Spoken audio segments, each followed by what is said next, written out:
सोचो, 4.5 अरब साल पहले हमारी पृथ्वी कैसी रही होगी। एक नया ग्रह अपने जन्म की आग में तप रहा है। चारों तरफ सिर्फ गर्मी ही गर्मी।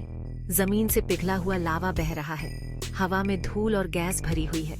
ऐसा माहौल जहाँ कुछ टिक नहीं सकता, बराच नहीं सकता इस आग के समंदर में। लेकिन इसी आग में पानी के बीज बोए जा रहे थे। पानी बनाने वाले तत्व हाइड्रोजन और ऑक्सीजन उस धूल और गैस के बादलों में मौजूद थे, जिनसे हमारे सूरज और पृथ्वी का जन्म हुआ। जैसे जैसे पृथ्वी इन बादलों से आकार ले रही थी, ये तत्व उसकी गर्म कोर में फंसते गए। ज्वालामुखी भयानक रूप से फट रहे थे। पिघली हुई चट्टानें, गैसें और पानी की भाप हवा में उगल रहे थे। ये शुरुआती हवा घनी और जहरीली आज की हवा से बिल्कुल अलग थी। आज की पृथ्वी को देखकर इस आग के दौर की कल्पना करना मुश्किल है, लेकिन हमारी आधुनिक पृथ्वी के नीचे हमारे ग्रह का वह आग का दिल आज भी धड़क रहा है। यह उन भयानक और शक्तिशाली ताकतों की याद दिलाता है जिन्होंने हमारी दुनिया को बनाया और जीवन और पानी को संभव बनाया। जैसे जैसे पृथ्वी धीरे धीरे ठंडी हुई, पानी की कहानी में एक नया अध्याय शुरू हुआ। यह अध्याय अंतरिक्ष की ठंडी गहराइयों से आया। हमारा नया ग्रह धूमकेतु और क्षुद्र ग्रहों की लगातार बमबारी झेल रहा था। यह समय, जिसे लेट हैवी बॉम्बार्डमेंट कहा जाता है, 4.1 से 3.8 अरब साल पहले तक चला। हालांकि यह सुनने में विनाशकारी लग सकता है, यह वास्तव में पृथ्वी पर जीवन के भविष्य के लिए बहुत महत्व का समय था। सौर मंडल के निर्माण से बचे हुए ये ब्रह्मांडीय पथिक अपने भीतर एक अनमोल चीज समेटे हुए थे, बर्फ। धूमकेतु, जिन्हें अक्सर गंदे स्नोबॉल कहा जाता है, विशेष रूप से पानी की बर्फ से भरपूर थे। जैसे ही वे पृथ्वी से टकराए, उन्होंने इस महत्वपूर्ण घटक की भारी मात्रा पहुंचाई। इन बर्फीले पिंडों का प्रभाव विनाशकारी रहा होगा, लेकिन वे अपने साथ जीवन की संभावना लेकर आए। बमबारी लगातार जारी थी। हर टक्कर पृथ्वी पर अधिक पानी की बर्फ पहुंचाती थी।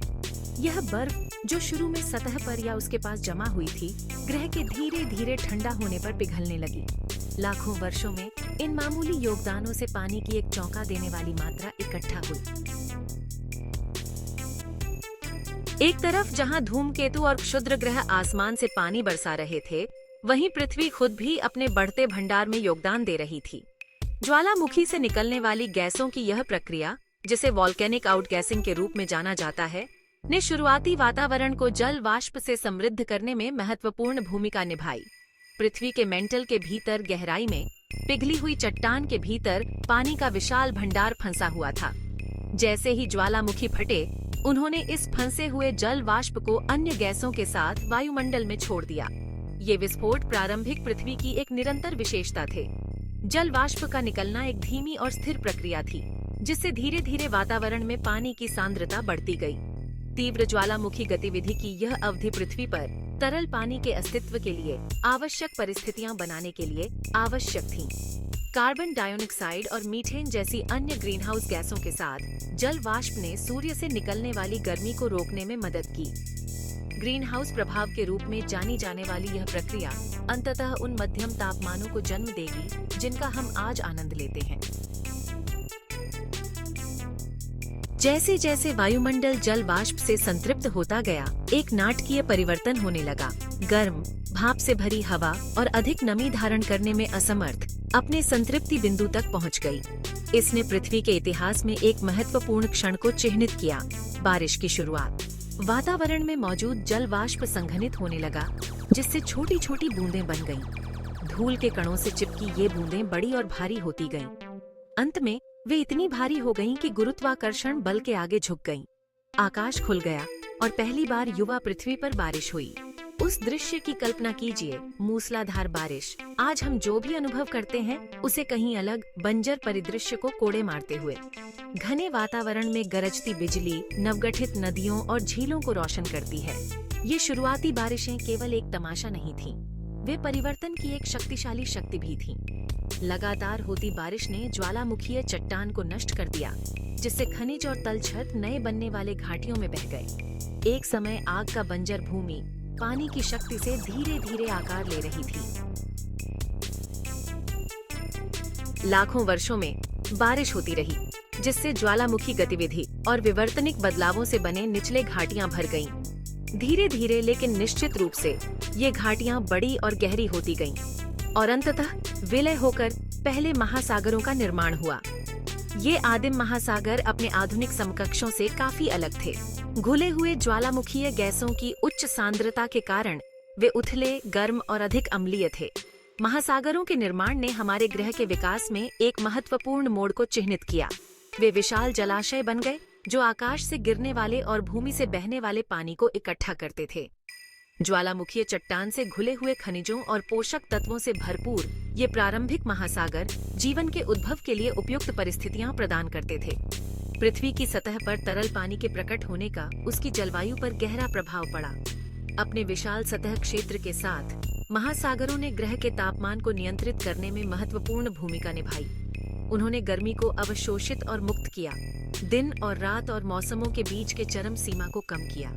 इस नई स्थिरता ने अधिक जटिल और विविध जीवन रूपों के विकास का मार्ग प्रशस्त किया। अपने गर्म खनिज युक्त पानी के साथ प्रारंभिक महासागर पृथ्वी पर जीवन का उद्गम स्थल बन गए। इन प्राचीन समुद्रों में कहीं 3.5 से 3.8 अरब साल पहले एकल कोशिका वाले जीवों का उदय हुआ। प्रोकैरियोट्स नामक ये सरल जीवन रूप ऑक्सीजन रहित वातावरण में पनपे। उन्होंने जीवित रहने और प्रजनन के लिए सूर्य के प्रकाश के बजाय रसायनों से ऊर्जा का उपयोग किया। पानी इस अविश्वसनीय घटना की सिर्फ एक निष्क्रिय पृष्ठभूमि नहीं था, यह जीवन के सार में एक सक्रिय भागीदार था। इसने एक विलायक के रूप में कार्य किया, जिससे जीवन के लिए आवश्यक जटिल रासायनिक प्रतिक्रियाएं संभव हुईं। इसने पोषक तत्वों का परिवहन किया और अपशिष्ट को दूर किया। इसने एक स्थिर वातावरण प्रदान किया जो अत्यधिक तापमान और विकिरण से बचाव करता है। जैसे जैसे महासागरों में जीवन का विकास हुआ, वैसे वैसे स्वयं महासागरों का भी विकास हुआ। साइनोबैक्टीरिया जैसे प्रकाश संश्लेषक जीवों का उदय हुआ और उन्होंने अपने चयापचय के उपोत्पाद के रूप में ऑक्सीजन छोड़ना शुरू कर दिया। इससे वातावरण का धीरे धीरे ऑक्सीकरण हुआ, एक ऐसी प्रक्रिया जिसने अंततः अधिक जटिल ऑक्सीजन श्वास लेने वाले जीवों के विकास की अनुमति दी। पानी अपने विभिन्न रूपों में पृथ्वी की सतह को आकार देने वाली एक शक्तिशाली शक्ति बन गया। इसने घाटियों को उकेरा, पहाड़ों को तराशा और भारी मात्रा में तलछट जमा की, जिससे उपजाऊ मैदान और डेल्टा का निर्माण हुआ। पानी की विनाशकारी शक्ति उन नाटकीय परिदृश्यों में स्पष्ट है जिन्हें हम आज देखते हैं। जल विज्ञान चक्र, महासागरों, वायुमंडल और भूमि के बीच पानी की निरंतर गति ने इस परिवर्तन में महत्वपूर्ण भूमिका निभाई। महासागरों से वाष्पीकरण ने वायुमंडल को जल वाष्प से भर दिया, जिससे बारिश और बर्फ हुई जो भूमि पर गिरी। यह पानी पृथ्वी के ऊपर और अंदर बहते हुए अपने साथ ग्रह की सतह को आकार और पूर्ण आकार देने की शक्ति लेकर आया। पानी का प्रभाव कटाव और अपक्षय से कहीं अधिक था। इसने बादलों और वर्षा के निर्माण में महत्वपूर्ण भूमिका निभाई, मौसम के पैटर्न को आकार दिया और जलवायु को प्रभावित किया। विशाल ताप सिंक के रूप में कार्य करते हुए महासागरों ने वैश्विक तापमान को नियंत्रित किया और ग्रह के चारों ओर गर्मी के वितरण को प्रभावित किया। पृथ्वी पर पानी की यात्रा चक्रीय है।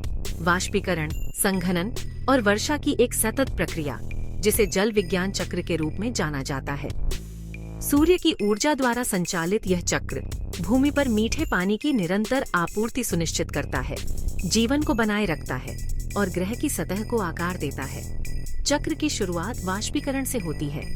जैसे ही सूर्य महासागरों, झीलों और नदियों की सतह को गर्म करता है, पानी के अणु तरल अवस्था से मुक्त होने के लिए पर्याप्त ऊर्जा प्राप्त कर लेते हैं और वातावरण में जल वाष्प बन जाते हैं। यह जल वाष्प ऊपर उठता है, ठंडा होता है और हवा में मौजूद छोटे छोटे कणों के आसपास संघनित होकर बादल बनाता है। जैसे ही बादलों में मौजूद पानी की ये बूंदें आपस में टकराती हैं और बड़ी होती जाती हैं, अंततः वे इतनी भारी हो जाती हैं कि वर्षा के रूप में पृथ्वी पर वापस गिर जाती है। यह वर्षा कई रूप ले सकती है: बारिश, बर्फ, ओले या ग्रेड, जो वातावरण के तापमान पर निर्भर करता है।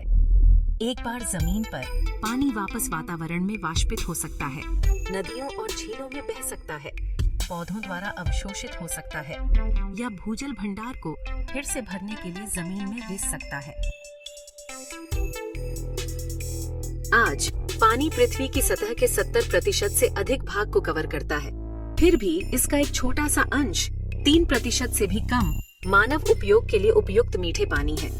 यह कीमती संसाधन जीवन के सभी पहलुओं के लिए आवश्यक है, पीने और स्वच्छता से लेकर कृषि और उद्योग तक। यह पारिस्थितिक तंत्र को बनाए रखता है, हमारे परिदृश्यों को आकार देता है और हमारी जलवायु को प्रभावित करता है। पृथ्वी पर इसकी प्रचुरता के बावजूद स्वच्छ मीठे पानी तक पहुंच की गारंटी नहीं है। प्रदूषण, अति प्रयोग और जलवायु परिवर्तन इस महत्वपूर्ण संसाधन पर दबाव बढ़ा रहे हैं। पानी की कमी दुनिया भर में लाखों लोगों को प्रभावित करने वाली एक बढ़ती हुई वैश्विक चिंता है। जैसे जैसे हम 21वीं सदी की चुनौतियों का सामना कर रहे हैं, जलवायु परिवर्तन से लेकर जनसंख्या वृद्धि तक, हमारे जल संसाधनों का सतत प्रबंधन सर्वोपरि हो जाता है। हमें सभी जीवित चीजों की परस्पर संबद्धता और पृथ्वी पर जीवन को बनाए रखने में पानी की महत्वपूर्ण भूमिका को पहचानना चाहिए। पानी की कहानी केवल अतीत की कहानी नहीं है, यह एक ऐसी कहानी है जो लगातार सामने आ रही है। जैसे जैसे हम भविष्य की ओर देखते हैं, हमें आने वाली पीढ़ियों के लिए इस कीमती संसाधन की रक्षा और संरक्षण करने की अपनी जिम्मेदारी को पहचानना चाहिए। आज हम जो चुनाव करते हैं, वे पानी के भाग्य का और वास्तव में पृथ्वी पर जीवन के भाग्य का निर्धारण करेंगे। हमें अपने घरों और समुदायों में पानी का संरक्षण करके जल संसाधनों पर अपने प्रभाव को कम करना चाहिए। हमें उन तकनीकों में निवेश करना चाहिए जो जल दक्षता को बढ़ावा दें और प्रदूषण को कम करें। हमें जलवायु परिवर्तन के मूल कारणों को दूर करने के लिए मिलकर काम करना चाहिए, जिससे जल विज्ञान चक्र के नाजुक संतुलन को बाधित करने का खतरा है। पानी का भविष्य हमारे हाथ में है।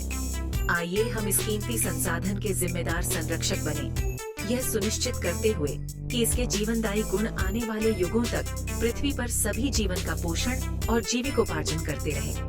पानी की कहानी को सम्मान, संरक्षण और जिम्मेदार नेतृत्व की कहानी बनने दें, जो सभी के लिए एक उज्जवल और अधिक स्थायी भविष्य सुनिश्चित करे।